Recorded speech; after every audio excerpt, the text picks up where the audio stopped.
यदीया वाग्गंगा विविधनयकल्लोल विमला बृहस्क्यानाम्भोभिर्जगति जनतां या स्नपयति इदानीमपेशा बुद्ध जन मरालय परिचिता महावीर स्वामी नयन पथगामी भवतु मे। अहिंसा परमो धर्म की परम पूज्य आचार्य भगवंत गुरुदेव श्री विद्यासागर जी मुनि महाराज जी की, समस्त मुनि संघ की, बंधा जी के अस्यकारी श्री अजित नाथ जी भगवान की। भगवान महावीर का दर्शन तीन शक्तियों की बात करता है। पहली शक्ति में भगवान महावीर का दर्शन आपसे कहता है कि स्वयं की गवेषणा करिए, आप क्या कर सकते हैं।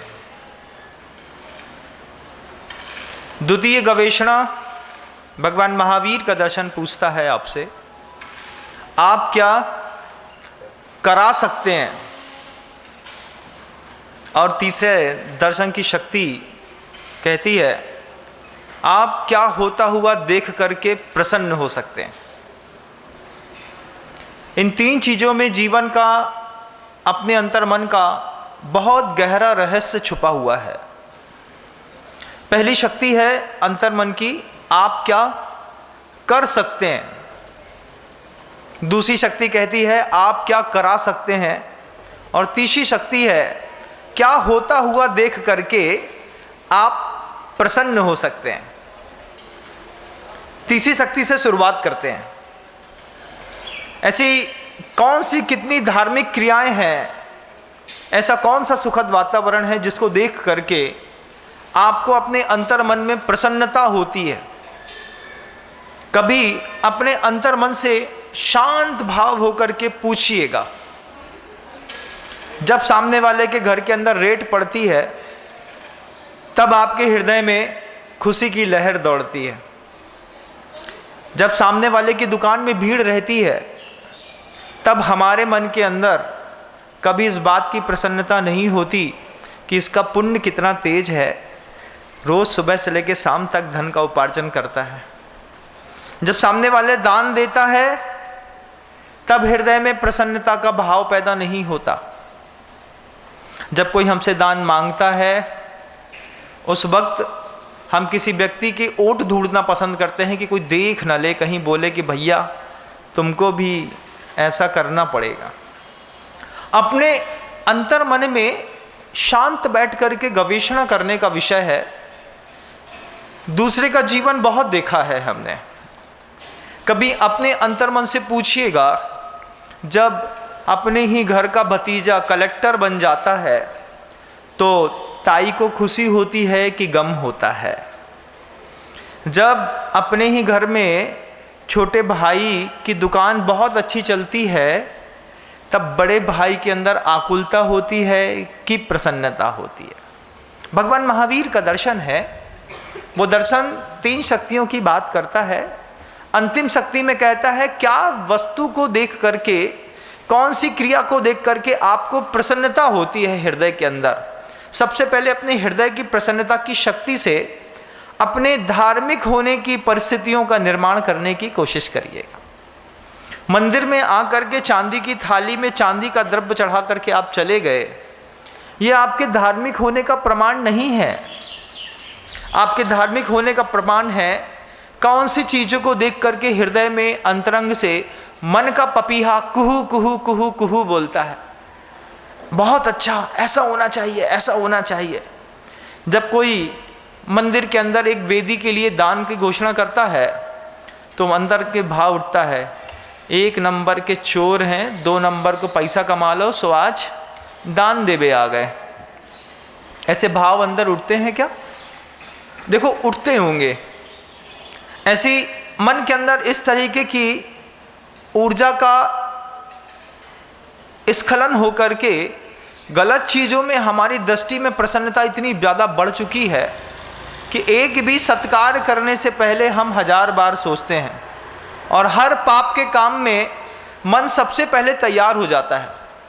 शाम को 7 बजे कोई बोले कि चलो मंदिर में स्वाध्याय का समय हो गया है, तो आदमी बोलेगा भैया दुकान का टाइम है, और भरी दुकान में एक दोस्त आकर के बोले कि बेटा पत्ता खेलने का टाइम हो गया है, निकल ले, तो फिर आदमी बोलता है 5 मिनट और रुक, थोड़ा सा निपटाया और फिर चलते हैं। हमको किस चीज़ में अपने जीवन को जीने में प्रसन्नता होती है, एक बार आप देखिएगा। भगवान महावीर का दर्शन आपकी 3 शक्तियों की बात कर रहा है स्वयं की गवेषणा के लिए। फिर अपने अंतर मन में देखिए कि जब पड़ोसी के घर में कन्या का विवाह किसी उच्च व्यक्ति के घर में हो जाता है तो मन के अंदर प्रसन्नता होती है कि बुरा लगता है। उस दिन रोटी पेट में नहीं जाती। हमारी मोड़ी और उनकी मोड़ी एक साथ पढ़त थी। हमारी मोड़ी की तो भैया किराना दुकान वाले के साथ ब्याह करने पड़ो, और ऊकी मोड़ी को ब्याह तो अमेरिका में मोड़ा पढ़त है और उतई पे 1.5 करोड़ रुपया कमात। अब ऐसा लगता है जैसे बिल्कुल किसी ने नाक काट दी हो, गला काट दिया हो, दिमाग का बिल्कुल पत्ती पत्ती उड़ करके बाहर हो जाती है। ऐसा होता है क्या? होता होगा बंधुओं। जब मेरे मुख से ऐसी बात निकलती है तो षष्ठी पे वो बात होती भी होगी, तब तो हम बोलते हैं। लेकिन कब ऐसी प्रसन्नता होती है? जब ऐसा कोई लगे कि नगर में साधु आ गया है, साधु नहीं है, हमारा खोया हुआ पुत्र है, बड़े दिनों बाद नगर में आया है लेकिन दिगंबर रूप लेकर के आया है, इस 4-5 महीने में उसकी खूब सेवा करनी है। ऐसा भाव होता है? नहीं होता। क्या भाव होता है? भैया हमारा जो लड़का पढ़ नहीं पा रहा हो, महाराज जी के पास जाके आशीर्वाद दिला दे, बाकी महाराज जी की महाराज जी जाने। हमने अपने जीवन के उस स्तर में बहुत ऊंची धारणाओं के साथ जीने का कभी प्रयास नहीं किया, जबकि गुरुदेव इस बात को बार बार कहते हैं कि आपके संस्कार, आपकी धारणा और आपकी ऊर्जा ही आपकी जिंदगी का प्राण शक्ति है। आपका संस्कार कैसा पड़ा है, आप खुद एक बार आत्मगवेषणा करिएगा। उद्बोधन सुनकर के सोने की जो लोग कोशिश करते हैं, कई लोग मेरे पास आते हैं, बताते हैं महाराज जी 9:30 बजे आपका प्रवचन यूट्यूब पे लगाता हूँ, कब नींद लग जाती है पता नहीं चलता। मैंने कहा प्रवचन की पूरी शक्ति बर्बाद कर दी। प्रवचन है, कोई ड्रग्स नहीं है। तुमने प्रवचन को ड्रग्स के जैसा लेना शुरू कर दिया कि भैया रात को 9:30 बजे विनम्र वाणी लगाई और लगा के सोए, 15 मिनट में नींद लग गई। बेचारा प्रवचन 1 घंटा हम बोलते रहे तुम्हारे यूट्यूब पे, तुमको एक बात भी भेजे पे घुसी नहीं। तो किसी भी चीज़ को सही ढंग से उपयोग करने की कला सीखिए बंधु। हमारी धारणा, हमारा संस्कार और हमारी एनर्जी हमारी जीवन की प्राणदायिनी शक्ति है। बचपन से इस तरीके के वातावरण में हम रहे हैं कि हमको कभी भी किसी का अच्छा देखने पर अच्छा नहीं लगता, और हमेशा हम अपना अच्छा करने की चाहत में सुबह से लेकर शाम तक लगे रहते हैं।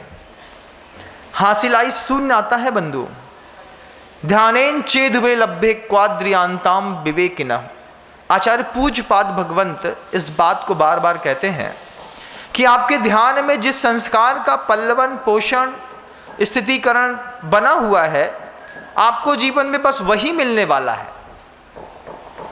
आप जो मेहनत करते हैं उससे आउटपुट कम आता है, लेकिन जो आप बार बार सोचते हैं उससे आपके जीवन की दिशाएं अपने आप बदलना, बिगड़ना शुरू हो जाती हैं। आप सोचें कि अगले 3 सालों के अंदर मुझे 3 करोड़ रुपए कमाना है, तो आप विश्वास मानिएगा आपका आत्मविश्वास आपको 2.25 करोड़ रुपए तक ले जाएगा। और जो 75 लाख रुपए की कमी है आपके आत्मविश्वास की, वो आपके डाउट की है कि आप सोचते हैं होगा कि नहीं होगा, होगा कि नहीं होगा, होगा कि नहीं होगा। वी आर फुल कॉन्फिडेंट होकर के जब अपन कुछ सोचते हैं, वो पूरी की पूरी ऊर्जा की, ब्रह्मांड की पूरी ऊर्जा आपके उस सोची हुई शक्ति को, विचार को पूरी करने के लिए अपनी शक्तियां प्रदान करती है। लेकिन भगवान महावीर का दर्शन आपसे बार बार पूछता है कि क्या चीज को देख करके आपको प्रसन्नता होती है। इसको प्राकृत में प्रभुवर ने ग्रंथों में कुछ इस तरीके से लिखा है, कदो वा कारिदो वा कीरंतो वा समणु मिणदो तस्मिच्छा में। दुक्कड़म कहा, मेरा वह दुष्कृत मिथ्या हो। आचार्यों ने कहीं पर भी नहीं लिखा कि पंचम काल का कोई भी श्रावक कदो वा कारिदो वा कीरंतो वा में सुकृत करता होगा। अच्छा आप करते होंगे, लेकिन कब अच्छा करते करते आपकी धारणा बुरी में चली जाती है आपको पता नहीं चलता। इसलिए प्रभुवर को लिखना पड़ा, बड़े बड़े गर्दम स्वामी को प्रतिक्रमण में ये लिखना पड़ा कि कदो वा कारिदो वा कीरंतो वा समणु मिणदो तस्मिच्छा में दुक्कड़म। किया हो, कराया हो या करते हुए की अनुमोदना की हो। तो जो मैंने गलत किया हो, गलत कराया हो, गलत करते हुए की अनुमोदना की हो, उसके लिए प्रभुवर मैं आपसे बार बार क्षमा चाहता हूँ। कहीं पर लिख देते जो मैंने अच्छा किया हो, अच्छा कराया हो, अच्छे करते हुए की अनुमोदना की हो, भगवान उस अच्छे के कारण आप मुझ पर प्रसन्न होइए। कहीं पर ऐसे शब्द नहीं लिखे। प्रतिक्रमण था, लौटने की व्यवस्था थी।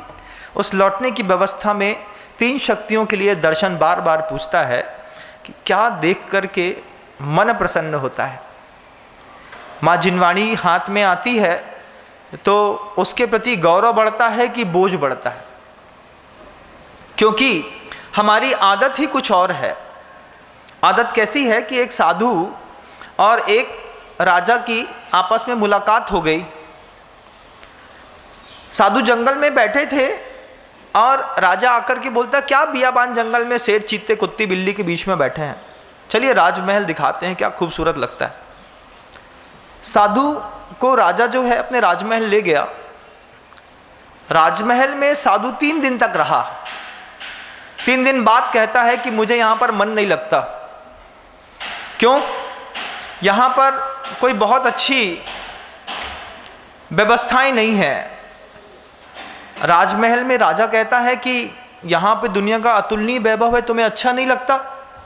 हाँ, बिल्कुल भी अच्छा नहीं लगता। तो राजा जब आश्चर्यचकित हुआ तो राजा खुद पूछता है, तो फिर तुम्हें अच्छा कहाँ लगता है?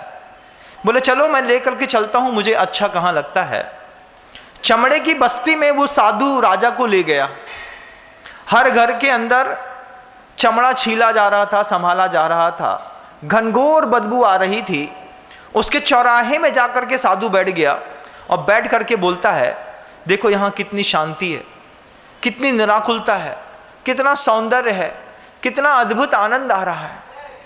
राजा पूछता है, यहाँ सांस लेने में दम घुट रहा है और तुमको आनंद आ रहा है?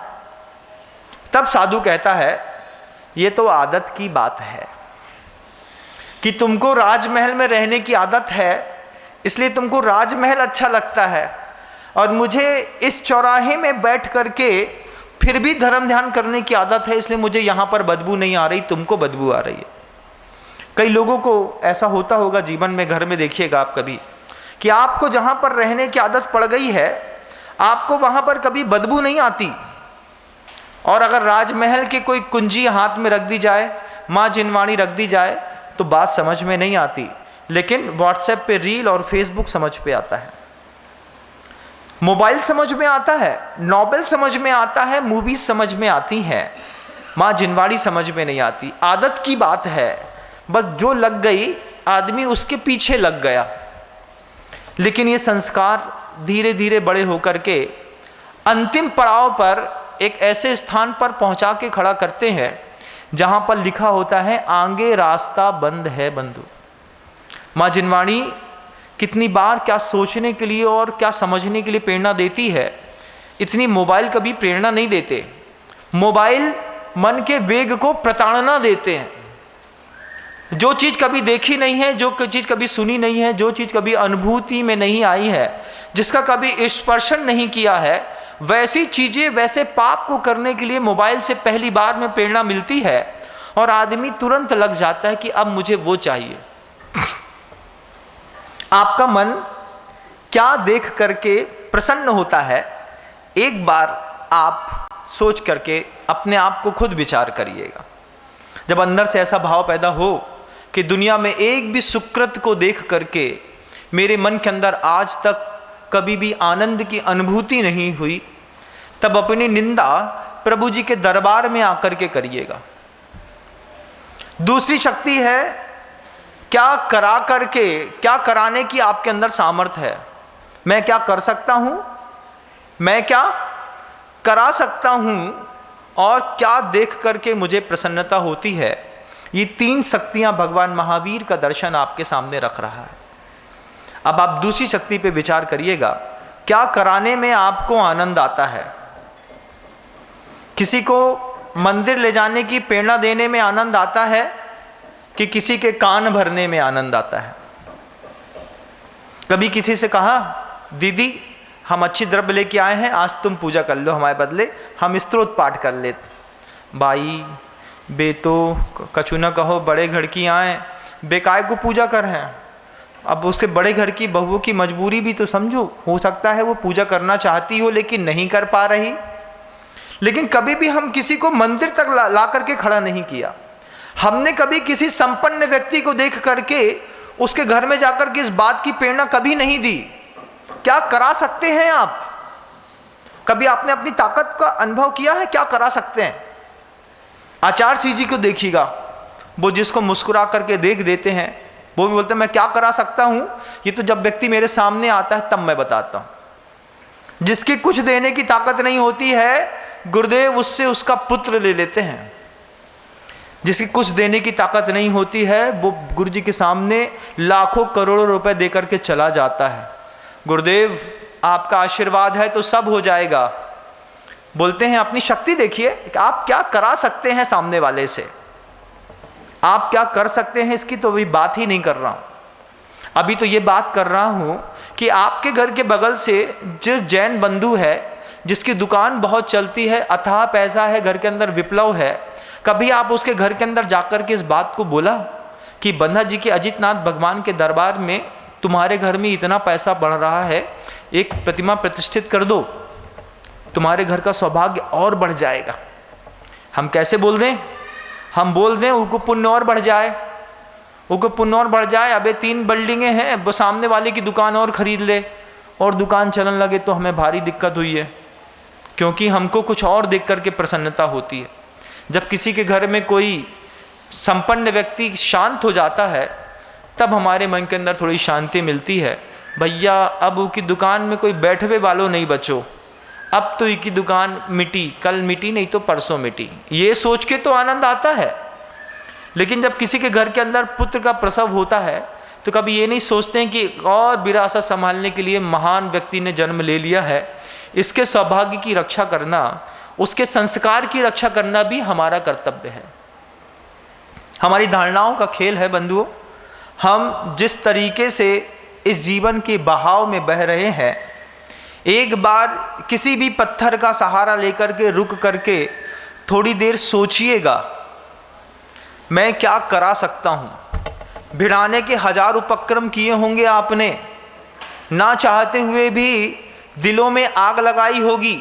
खाना परसते परसते कान में आपने विष की उल्टी करी होगी किसी के। खाना भी परसे जा रहे हैं और धीरे से बोल दिया, देवर जी तो बहुत ही तेज बोलने लगे आजकल, ब्याज हमें बहुत ही गाली दे रहे थे, हमें तो बिल्कुल भी सहन नहीं भाव, तुम्हारे चक्कर में हमने तो सह ली। अब वो बेचारा पुरुष भोजन करे मुख से कि कान के शब्दों का विष भक्षण करे। स्त्री का दायित्व बनता है कि जब तक पुरुष भोजन कर रहा है, जैसे वक्ता को बोलते से पहले माहौल बनाया जाता है, ठीक ऐसे ही भोजन से पहले भी माहौल बनाने का प्रयास। आधे घंटे कोई चैपे चिकपिक नहीं चलेगी, पापा जी खाना खा रहे हैं, शांति से भोजन कर लेने दो। लेकिन रोटी थाली में परसी और कान में गाली। अब व्यक्ति थाली की रोटी खाए कि कान की गाली खाए, क्या करे बेचारा। परिणाम क्या निकला, दादी 80 की हैं और कक्का 65 में मर गए। 65 में कैसे मर गए, क्योंकि रोज रोज रोज रोज जो कान से हम खा रहे थे उसने हमारे प्राण खा लिए। दुनिया में हजारों विधवाएं इस बात का सबसे बड़ा उदाहरण है कि उन्होंने पुरुष को भोजन परसते वक्त जिस तरीके से कान में बातें परसी हैं, जिस दिन आप इस चीज़ से रुक जाएंगे उस दिन आपके घर के अंदर सबकी आयु 120 साल की हो जाएगी।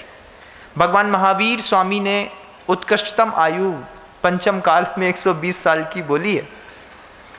आप अगर 40 में मर गए तो जवाबदारी आपकी है, धर्म की नहीं है। क्या करा सकते हैं आप अपने घर के अंदर, क्या करा सकते हैं आप पड़ोस में, क्या करा सकते हैं आप मोहल्ले में, क्या करा सकते हैं आप समाज में, क्या करा सकते हैं आप देश में। अपनी शक्ति का अवलोकन करिएगा, क्योंकि 3 शक्तियां हैं। 3 शक्ति में दूसरी शक्ति है कि हम क्या कराने की सामर्थ्य रखते हैं। एक बार आंख बंद करके सिर्फ 10 मिनट सोचिएगा कि मेरे शब्दों में उतनी जान है क्या कि मेरे शब्दों को सुन करके मेरा पड़ोसी एक जिनबिंब स्थापित कर देगा। पूज्य गुरुवर ने 25 सहस्त्रकूट जिनालय बनने का आशीर्वाद दिया है। उनके पीछे की उनकी कोई भाव दशा है, कोई मनोदशा है। मैं ये नहीं कहता हूं कि आप बन्ना जी के अस्य कार्य जितना भगवान के दरबार में जिनबिंब स्थापित करिए। आप 25 सहस्त्रकूट जिनालय में 25,000 प्रतिमाओं को स्थापना करनी है। उसमें से अंतर्मन से पड़ोसी को प्रेरणा तो दीजिए। कराने की सामर्थ्य अपने अंदर एक बार चेक करके देखिए। महाराज, हम 5 लोगों को लेकर के आए जिनकी एक एक प्रतिमा रखने का भाव है, आप इन सबको आशीर्वाद दे दीजिए। ये कराने के जिस दिन आप सामर्थ्य पैदा कर लेंगे, बहुत जल्दी आपको तीर्थंकर प्रकृति का बंध हो जाएगा। क्योंकि अपने जीवन को शुद्ध करना सरल बात होती है, अपने जीवन में चरित्र का निर्माण करना भी बहुत सरल बात होती है, लेकिन किसी दूसरे के लिए अनुकूलता बनाना, किसी दूसरे का मन बनाना, किसी दूसरे के अंदर सामर्थ्य पैदा करना, किसी दूसरे के लिए शक्ति का प्रयोग करके चारित्र का अवदान देकर के उसको मार्ग पर लगाने के लिए बहुत मजबूत सामर्थ्य चाहिए पड़ती है। वह मजबूत सामर्थ्य बड़े बड़े आचार्य परमेष्ठी के पास, बड़े बड़े निर्यापक परमेष्ठियों के पास हुआ करती है। बंधुओं, ये षष्ठी पर पूज्य गुरुवर की अनुकंपा और आशीर्वाद से निरापक श्रमण मुनि श्री समय सागर जी महाराज, योग सागर जी महाराज, समाधिस्थ निरापक मुनि श्री प्रशांत सागर जी महाराज, मुनि श्री निरापक मुनि श्री नियम सागर जी महाराज, इन बड़े बड़े महान साधकों के अंदर सामर्थ्य है। निरापक मुनि श्री वीर सागर जी महाराज, प्रसाद सागर जी महाराज के अंदर वो सामर्थ्य है कि वो दुनिया में किसी से कुछ भी करा सकते हैं। क्या आपके अंदर कुछ भी षष्ठी पर वैभव को बढ़ाने वाली सामर्थ्य नहीं है? अंदर की शक्तियों में विद्वेष और विद्रोह पैदा करने वाली शक्तियों का आप निरंतर प्रयोग करते हैं। कभी आपने किसी को दया करने के लिए, अहिंसा करने के लिए प्रेरणा नहीं दी? कभी अंतर्मन से ये भाव पैदा नहीं होता कि जहाँ तक मेरे गुरु की पहुँच नहीं है, वहाँ तक मैं अपनी पहुँच बना करके अपने गुरु तक उसको पहुँचाऊँगा? ये सामर्थ्य भी आपके पास है बंधुओं। जिनके घरों में कभी चौका नहीं लगता, क्या कराने की सामर्थ्य है आपके पास? दीदी, हम चौका लगाएंगे आपके घर में, आप महाराज जी का आहार करना। अरे भाई, कौन करेगा? हम सब कर देंगे। हम अपने घर से 1 पाव आटा भी ले आएंगे, दाल चावल भी ले आएंगे और मसाले भी पीस के ले आएंगे। लेकिन आपके घर में कभी चौका नहीं लगता, साधु के गुरु महाराज का पड़गाहन नहीं होता। हम आपके घर के अंदर आकर के, आप बस धोती दुपट्टा पहन लो, एक बार किसी को धर्म ध्यान में लगा करके उसका आनंद देखिए बंधुओं, इतना आनंद आता है कुछ न पूछिए। जब गुरुदेव हम जैसे अबोध अनपढ़ अनगढ़ लोगों को देखते हैं, वो अपने अंदर में बहुत खुश होते हैं। बोलते थे कहाँ जा रहा था, लेकिन दादा गुरु ज्ञान सागर जी महाराज जी के आशीर्वाद से आज क्या करने लगा। ऐसे अनपढ़ और अबोध लोगों से पूज्य गुरुवर ने मुनिराज श्री समय सागर जी महाराज, सुधा सागर जी महाराज, प्रमाण सागर जी महाराज, समता सागर जी महाराज, वीर सागर जी महाराज, नियम सागर जी महाराज जैसे लोग खड़े किए बंधु, जिनके घरों में कोई उम्मीद नहीं थी। उनकी गुरुवर की मस्तिष्क में क्या प्रेरणा और जागृति थी, क्या कराने की सामर्थ्य है, एक बार चेक करिएगा।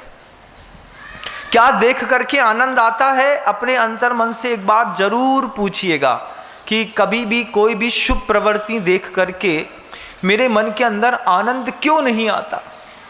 क्यों जब दूसरे की कन्या अच्छे घर में जाती है तो मेरा मन दुखी होता है? पड़ोसी की दुकान चलती है, मेरा मन दुखी होता है। किसी साधु की प्रभावना बढ़ती है, फिर भी मेरा मन दुखी होता है।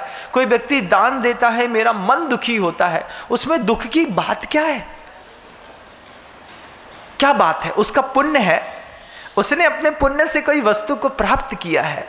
आप उसके पुण्य की अनुमोदना करने की भी सामर्थ्य नहीं है हमारी।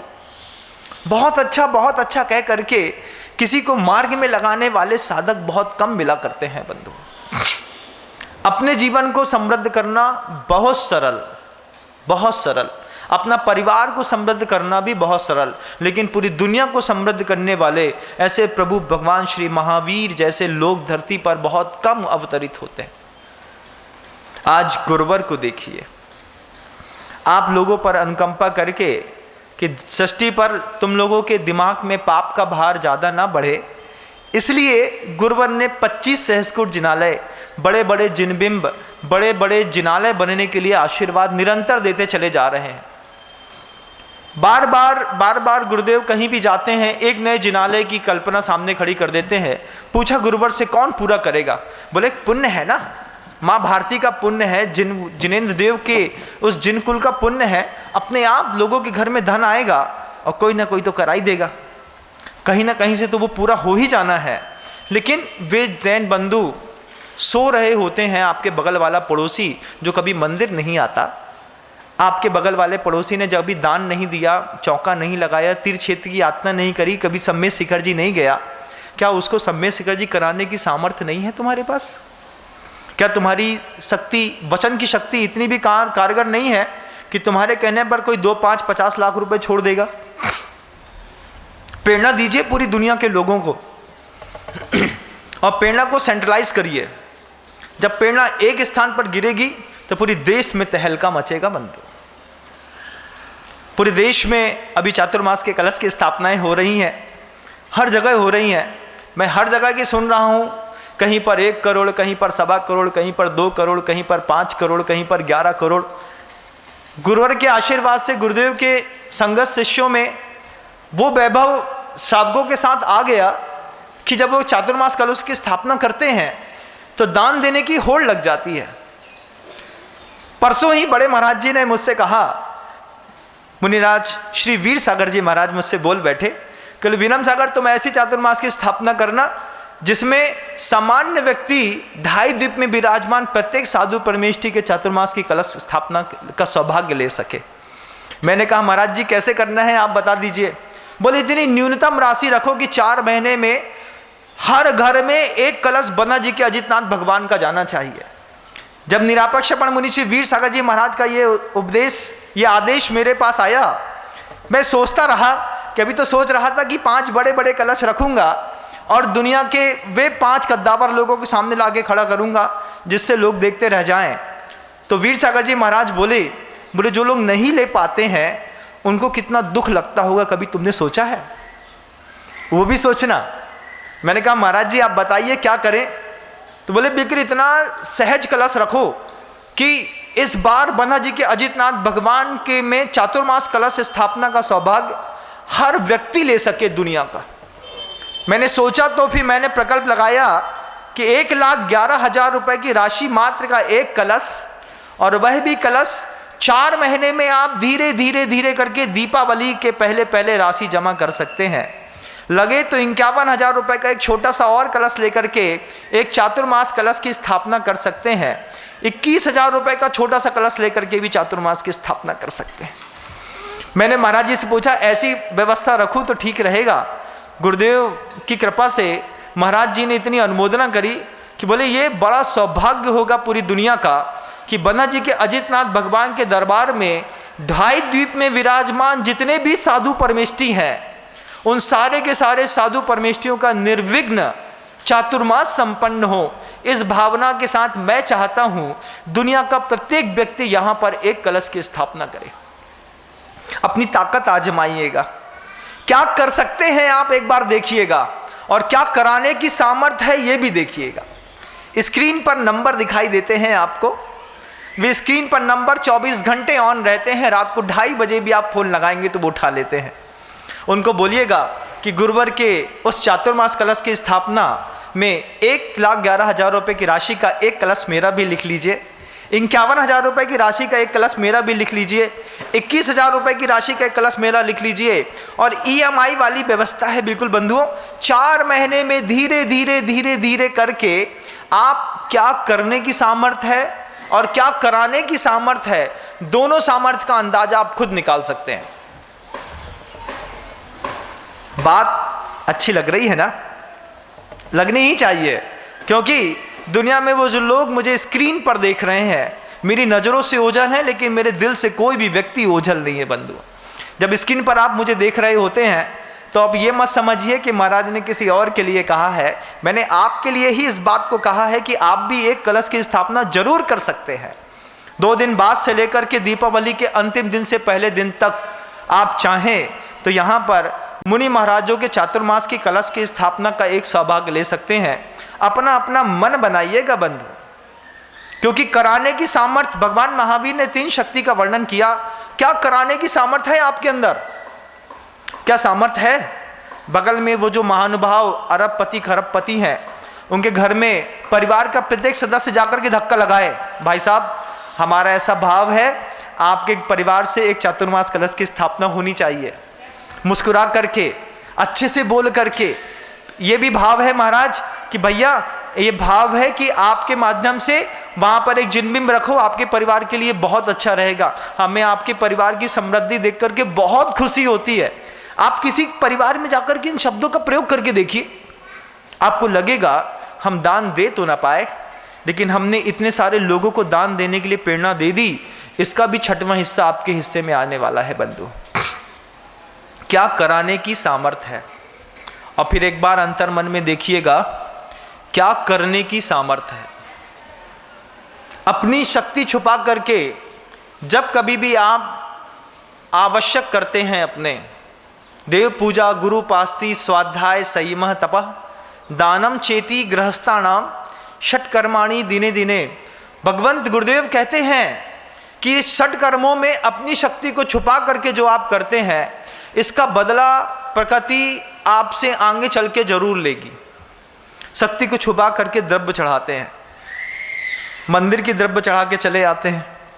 भैया अपने घर से चावल लेकर के, केसर से रंग के बड़ी बड़ी चिटके बना करके भी मंदिर में द्रव्य चढ़ाई जा सकती थी।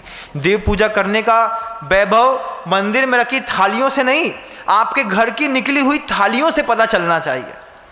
जब आप 10 इंच की 2.5 मीटर वाली 2 बड़ी बड़ी थालियों को अपने घर से लेकर के चलें, उसमें द्रव्य लगी हो, बीच में ऊपर से एक दूसरी थाली ढकी हो, सोते के धोती दुपट्टा पहन करके अच्छा बड़ा गले में मंगलसूत्र, मोटी चैन डाल करके निकलें, कोई पूछे कहाँ जा रहे, अरे भैया सौभाग्य है, जिनको मिला, भगवान मिले, महाराज की देशना मिली, स्वस्थ शरीर मिला, घर के अंदर पैसा मिला, भगवान की पूजा करने जा रहे, 1 घंटे बाद लौट के आते हैं। ये उत्साह है, करने की सामर्थ्य है आपके अंदर, लेकिन हमारे उपयोग, हमारे संस्कार, हमारी धारणाएं हमेशा अशुभ की ओर चली गई। कोई सिखाए भी तो बात दिमाग में आए कैसे, लेकिन आप ऐसा कर सकते हैं। जो घर के अंदर से उठते हैं औंधे मुंह, भैया घर में पानी नहीं है, मंदिर के पानी से नहा ले हैं, उतई गए, उतई के पानी से नहाओ, उतई की सड़ी मटमैली फटी सी धोतियाँ पहनी और वे गंदी धोती पहन करके भगवान की बेदी पे चढ़ गए, उतई की द्रव्य से पूजा करी, उतई पे द्रव्य छोड़ी, वापिस अपनों सब्जी को झोला उठाओ, अपने आप को धर्मात्मा समझे और मंदिर से बाहर निकल गए। ऐसे धर्म करने से कोई मतलब नहीं है। सही बोल रहा हूँ? तुम लोग जो ऐसा धर्म करते हो ना, इससे गधे को रोटी खिलाओ पाप मिले ना, पुण्य वाली बात है। अगर पुण्य चाहिए ही है, पुण्य की कीमत पता है, तो अपने घर से धोती दुपट्टा, अच्छे सोने चांदी के आभूषण पहन करके 1 किलो 1.5 किलो 2 किलो चांदी के बर्तन बना करके जब घर से थाली लगा के निकलोगे, तो तुम्हारी उस क्रिया को देख करके मिथ्या दृष्टि को भी भगवान की पूजा करने का जब तक भाव ना पैदा हो जाए, तब तक तुम्हारी पूजा बेकार है। पूजा ऐसी करो, ऐसी करो, देव पूजा ऐसी करो, गुरु की उपासना ऐसी करो, कैसी करो, हम अपने गुरु के लिए कुछ भी कर सकते हैं। जब एकलव्य जाति का भील होकर के द्रोणाचार्य के लिए भक्ति में, श्रद्धा में, ताकत में अपने हाथ का अंगूठा काट के दे सकता है, तो क्या तुम अपने पुरुषार्थ का धन गुरुदेव के कहने पर कहीं पर दान में नहीं लगा सकते? लगा तो सकते हैं महाराज, लेकिन हमारा संस्कार जो है ना वो परिग्रह ग्रहण करने का है, त्याग करने का नहीं। जिंदगी ग्रहण करने से बन रही होती बंधुओं, तो ग्रहण करने से पेट में संग्रहणी हो जाती है और दिमाग में भी संग्रहणी हो जाती है। जिनको संग्रहणी हो जाती है उनसे पूछिएगा दिन में कितनी बार शौच कूप में जाना पड़ता है और पेट खराब होता है। हम क्या कर सकते हैं, हम क्या करा सकते हैं और हम क्या करता हुआ होता हुआ देख करके प्रसन्न हो सकते हैं। आज के इस उद्बोधन के ये 3 महान शक्तियों के सूत्र हैं, आपके जीवन में उतारने का प्रयास कर रहा हूं। अगर बहुत गौर से जागते हुए मेरा प्रवचन सुना है तो माँ जिनवाणी और भारती आपसे कह रही है कि बगल वाले पड़ोसी को जाकर के प्रेरित करिएगा। भाई साहब, आपके घर के अंदर खूब पैसा है, हमारी ऐसी भावना है कि आप एक मंदिर में एक मूर्ति दान दे दो। बोलो तो अच्छे से। वो आपके उस मुस्कुराहट के चेहरे को देख करके अंदर ही अंदर मन बना के आपसे पूछेगा, अच्छा तुम बताओ कहाँ दान देने। भाई साहब, अजितनाथ भगवान के दरबार में, नहीं तो रामटेक में दे दो, नहीं तो जबलपुर में दे दो, तिलवारा घाट में दे दो, तुम्हें जितने समझ में आए सोई। भाग्योदय में समझ में आए सो भाग्योदय सागर में दे दो, लेकिन दे दो। सिरपुर में एक स्थान पर गुरुदेव के आशीर्वाद से 4 सहस्त्रकुट जिनालय बन रहा है। पूरी महाराष्ट्र की वो जनता जो मुझे बहुत गौर से आत्मीय समझ के सुनती है, मैं उन सबसे कहना चाहता हूं कि सिरपुर में जो सहस्त्रकुट जिनालय बन रहा है उसमें आप सिर्फ 21,000 रुपए की एक टोकन मनी दे दीजिए और फिर संकल्प कर लीजिए कि अपने पुरुषार्थ और मेहनत का पैसा कमा के 15-15 हज़ार रुपये, 10-10 हज़ार रुपये करके साल में 18 महीने में हम पूरी की पूरी प्रतिमा की राशि चुका देंगे। देखिएगा बंधुओं, तहलका मच जाएगा, क्योंकि महाराष्ट्र का व्यक्ति बहुत माइल्ड होता है अपने जय महाराष्ट्र को लेकर के, अपनी भाषा को लेकर के, अपने साहित्य को लेकर के और अपने प्रभु के सौंदर्य को लेकर के। और जितनी मध्य प्रदेश में जैन समाज नहीं है, इससे ज़्यादा जैन समाज महाराष्ट्र की है। आर्थिक अभाव से विपन्न है, लेकिन मन से बहुत ऊपर उठी हुई समाज है। उस पूरी महाराष्ट्र की जनता से मैं कहना चाहता हूँ, जो मुझे पूरी बम्बई में, दिल्ली में, कहीं पर भी रह करके सुन रही है, अगर आपकी सामर्थ्य है तो सिरपुर के सहस्त्रकुट जिनालय में आपके परिवार की ओर से एक प्रतिमा जरूर स्थापित होनी चाहिए। 21,000 रुपये की छोटी सी राशि दीजिए, उसके बाद हर महीने 10,000, 12,000, 15,000, 10-12,000, 15,000 रुपये जितना इकट्ठा होता जाता है देते जाइए। 15-18 महीनों में महाराष्ट्र के सिरपुर में अंतरिक्ष पार्श्वनाथ भगवान का जयकारा मात लगाने से अंतरिक्ष पार्श्वनाथ भगवान आपके हाथ में नहीं आने वाले, लेकिन जिस दिन आप धन की शक्ति का प्रयोग करके एक साथ वहां पर बीट करेंगे, क्षेत्र कमेटी के पास बार बार संदेश भेजेंगे। अगर आप वहां भी संदेश नहीं भेज पा रहे हैं तो स्क्रीन पे जो नंबर आपको दिखाई दे रहा है, आप उसमें भी फोन करके बोल सकते हैं कि सिरपुर के लिए एक मूर्ति हमको यहाँ पे रखनी है, आप हमारा नंबर लिख लीजिए, हम आपकी व्यवस्था बहुत दूर तक बना देंगे, ये मेरा विश्वास है। अगर आपको लगता है कि सिरपुर में कहाँ पता करेंगे, किसको देना है, क्या करना है, तो स्क्रीन पर जो नंबर दिखाई देता है उस नंबर पे आप फ़ोन करके बोलिए कि सिरपुर के सहस्त्रकुट जिनालय में हमारी एक प्रतिमा लिख लीजिएगा, हम वहाँ पे एक प्रतिमा रखना चाहते हैं, अपनी राशि भेज रहे हैं। और विदेशों में रहने वाले वे तमाम जैन बंधु जो अरबों खरबों रुपए कमा रहे हैं, 1 नंबर का और 2 नंबर का, 2 नंबर का 1 नंबर करना हो, तो उनसे भी कहना चाहता हूँ कि वक्त बहुत कम है, कम वक्त में कम वक्त लोगों को सही काम कर लेना चाहिए। अगर आत्मा बोलती हो तो बहुत जबरदस्त है, क्या कर सकते हैं, क्या करा सकते हैं और क्या करते हुए को देख करके प्रसन्न हो सकते हैं। जब तुम दान देते हो तो मुझे इतनी खुशी होती है, मेरा मन मयूर तो इतना नाचता है, मैं बोलता अगर मेरे पास भी होता तो हम भी देते, लेकिन अपन तो दिगंबर, ना लेके आए हैं ना कुछ लेके जाना है। कितना सरल है बंधुओं अपना उद्धार करना, लेकिन दुनिया में सबको समृद्ध बनाने की कला गिने चुनों को आती है। मेरे उद्बोधन निश्चित जगह तक जाते हैं, लेकिन आपका प्रभाव अनिश्चित जगह तक है।